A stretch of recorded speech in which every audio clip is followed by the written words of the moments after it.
I'm Jeff Cornwall, and this is the Entrepreneurial Mind. Today, my guest is Tom Morales. We'll be back to talk with him after this.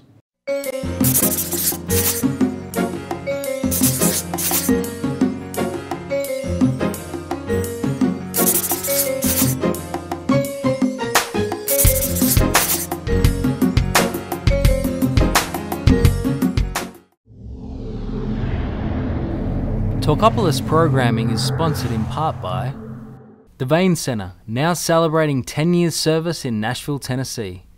Welcome, Tom. How are you doing? I'm doing good. So as I understand it, kind of go over what you have now, and then let's kind of go back in time and kind of talk about how you got to there. Because I know you've got Acme. Southern. Right, in Southern. Still an owner in the Loveless Cafe. Okay. Sapphire. All right. Out in Franklin. Yep. Still doing movies. We're on a big movie right now. So let's talk about how someone gets from there, or from here to there. How did this all? Well, that'll do it. But I mean, those are all some of my favorite places to go, and a lot of people's favorite places to go. And I think a lot of people wonder how you kind of get there. How did you get started in this? Well, I tell you, I came back to Nashville. I've been working in restaurants in Destin, Florida area, and I happened into a guy named Ray Danner who had 300 Shoney's restaurants, and he was really impressed with the job I was doing at the restaurant I was at, and he didn't know I knew him because I worked for him when I was 14 years old. And he came to say thank you and how great the job was, and I said, well, I know who you are. I said, you sent me home because I had the wrong shoes on when I was 14 years old. 3 weeks later, I was working for him. I was back in Nashville. It was a big corporate setting. I really didn't fit into it. It was too structured. And catering kind of work? No, it was with their flagship restaurant with Shoney's, and it was the Sailmaker out on West End in Nashville. Yep. And I ran that for about 6 months, made the biggest bonus that you could make, and got called in on Sunday and quit. and I said, if they call me in, I told my wife, if they call me in on my day off, I'm quitting.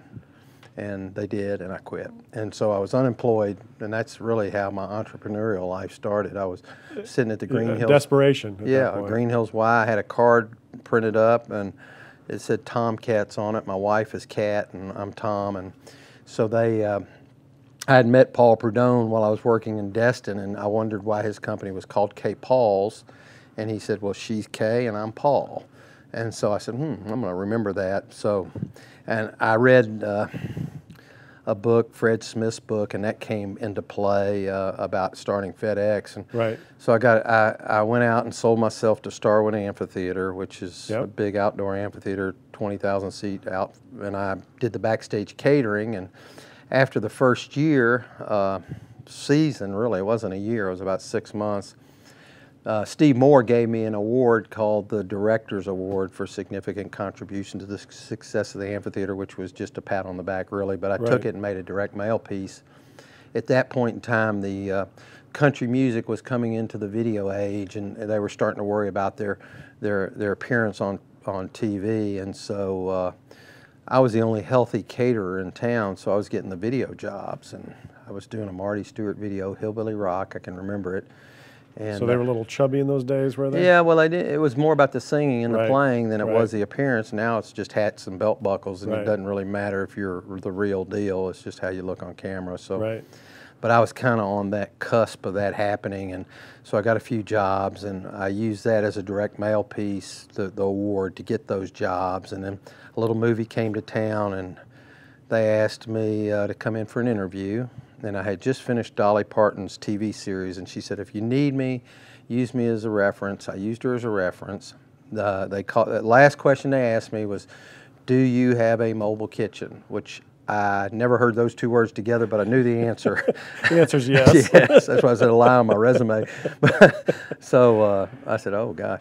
So they said, well, don't call us, we'll call you. And meantime, I got it. There's so many times in our careers as entrepreneurs where we just have to kind of make that leap of faith that we can make that happen. Yeah, absolutely. And so my sister was in the film business, so I called her and I said, hey, what's a mobile kitchen? She said, well, it's like a Winnebago with a kitchen in it. I said, oh, great. So she sent me, back then it was prior to the internet, so she sent me a LA Times, and I found one in Phoenix, Arizona. Those things can't be cheap.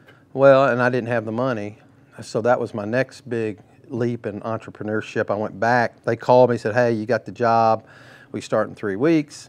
And I said, "Well, I'm going to need a deposit because I can't block off my whole summer without a deposit." And then I had meantime gone to the bank. The bank said I needed a third down, and I kind of belly laughed when they said a mobile kitchen. so I got. Because they're looking at that wondering what the hell they're going to do with it if it doesn't work. Well, they had just. It's funny you said that because the bank, Ellen Kemp was her name. She said, "Tom, I just lent a bunch of money on computers and they're already outdated, and I don't have any collateral." Yep. And she said, "I don't know what a mobile kitchen is." So anyway, I went back to them. She said, "A third, I'll do it." So I went back to the production company and said, "Hey, give me a $10,000 deposit," thinking that they were going to say laugh and kick me out. They wrote me the check. Got on a plane, and I can say this, Morales. I got off the plane, and there was a little Mexican guy about this tall, and he leads me over to this mobile kitchen, and it says, I still have the kitchen, it says Ricky Ricardo's Chili Express. So I bought a taco wagon, and I had about 3.5 days to figure out what I was going to tell my wife I just spent $50,000 on. A taco wagon. And so I got back, and it was funny because we got Lowe's, went to Lowe's, couldn't afford to paint it, so we got to Lowe's, and we put 8 coats of external white paint to cover up the sombrero and the little Mexican guy. So, but it was born, and then I took what I'd learned from Fred Smith's book about how he never really had a fleet of planes. He used Eastern Airlines to start FedEx. Right. And their routing. He was a computer guy, really a tech guy. And so, but he rented a plane, painted it with the FedEx logo, made his TV commercial, gave it back to Eastern Airlines, but everybody thought he had a fleet of planes. So I went to my mobile kitchen, I put mobile kitchen number 3 on it. A tribute. So everybody said, well, where's 1 and 2? Oh, they're out working. So I thought it was funny, really. But so that was that. And then what was even funnier is I'm 3 years into it. I'm huge success in terms of film business, and I'm on A League of Their Own. And the producer comes up to me and says, "Tom, you're feeding everybody in 20 minutes." And I thought I was in trouble. I said, "Well, what's wrong with that?" And he said, "Well, you don't understand. The way the union works, their lunch hour doesn't start until the last person comes through the line. So if you can feed everybody in 30 minutes, then the lunch break is actually an hour." Right. Well, when you're feeding 1,500 people, and the way the old system worked was come up to a window, you say, "Oh yeah, I want this, this, and this," and then they walk down, they hand you a plate of food. Well, 1,500 people going through that procession would take 1.5 to 2 hours. Sure.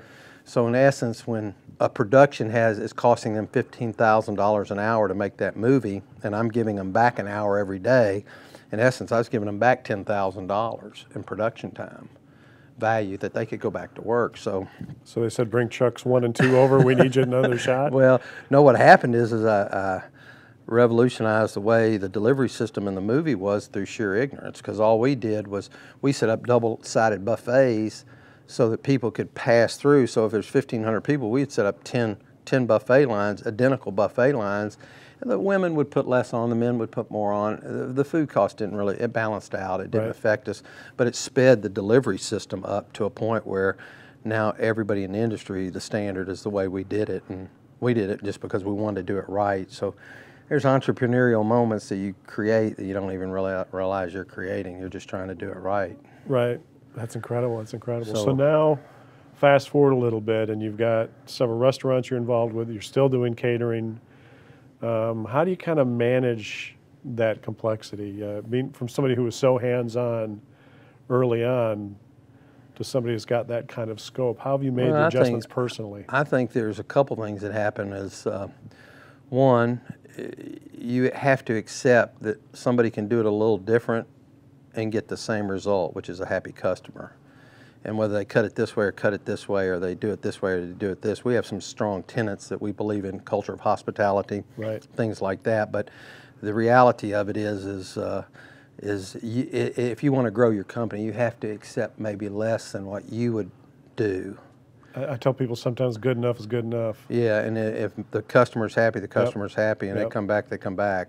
And I don't mean that in a way that degrades what we're delivering. No, we often overestimate what the customer really wants. Yes, absolutely. And so Actually, I got into the restaurants. I had a restaurant background, but I had all these talented people, super talented. The movie world is the NFL of food service because your kitchen moves every day. Right. If we're on a Woody Allen movie at 8,000 feet in New Mexico and it's snowing sideways, they still have to eat. Right. So, you know, you have all these variables in there that you have to overcome. Your truck breaks down in White Sands, New Mexico, and Young Guns, well, they still have to have breakfast. Right. You know, so there's always these challenges that get thrown at you. We've been to Easter Island, South America, New Zealand, but my point is these talented guys, if you do this for 4 or 5 years, you're saying, hey, they're raising their hand saying, I'm tired, I'm out of here. Right. So we got into the first restaurant to retire people or to let them rest. Sort of like the musicians going back to the studio and playing instead of touring. Yeah, so they're tired of the road, you know. Yeah. And then if they want to go back out, they raise their hand, they go back out. If they're, you know, but also they're training people. And so all my restaurants are actually run by movie trained people. So understand that it's you got to be the maitre d', the busboy, the dishwasher, right. the server, Takes the cook, the chef. Type. Yep. And if you're sitting there and Jodie Foster wants to read about, talk to you about a book, hopefully you're at least aware of the book. And maybe you've even read it, and then you're really making a bond if you can go that way. So we've brought what we did into the movies into the restaurants, and we start with culture of hospitality, good food. It's great service and great food. Mm-hmm. And service is always what separates you. Great service.